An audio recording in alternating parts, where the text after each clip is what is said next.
Alaykum aziz muxlis, kanalimizga xush kelibsiz. Kanalimizda mehmon bo'lsangiz obuna bo'lishni unutmang.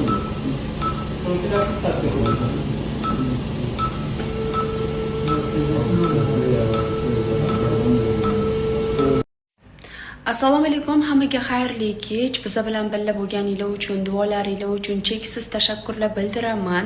Operatsiya 6 soatdan beri davom etyapti. Nimaga bunaqa uzoq deb so'rasanglar, ortopedlar chiqishdi, urolog chiqdilar, men ulardan darrov so'rab oldim. Ortopedimiz aytdilarki, orqada o'sha avariya paytida singan suyakka umuman tegilmagan va u qish holatda bitgan. Shu sababli tos suyagi ham qiyshayib yotuvdi.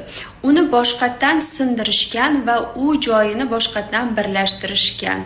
U joyini ko'ngilimizdagidek to'g'ri qilib birlashtira oldik dedilar. Keyin yana nima bo'lgan? Oldi tarafidagi suyaklar maydalanib ketgan edi, u yerda temirlar bor, temirlarni olishgan. Peshob xaltasi o'sha suyaklarga, temirlarga yopishib qolgan bo'lgan. Urologimiz uni ajratib berganlar. Endi operatsiyani oxirida urologimiz kirib, peshob xaltasini yana tepaga ko'tarib ham berar ekanlar. Hamma ish joyida, klinikada hech kim ketgani yo'q. Doktorlarimiz birinchi operatsiyani o'zimiz qilganimizda edi, o'sha 2-3 soatda tugatib bo'lgan bo'lardik.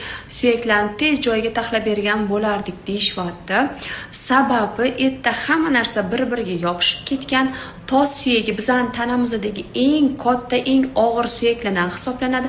Erta nerv tolalari, qon tomirlari juda ham ko'p. Ular ham bir-biriga yopishib ketgan, o'sha yerdagi temirlarga ham yopishib ketgan. Shu operatsiya boshlangandan beri mikroxirurg boshida turibdilar. Aynan o'sha nerv tolalarini, qon tomirlarini himoyalash uchun.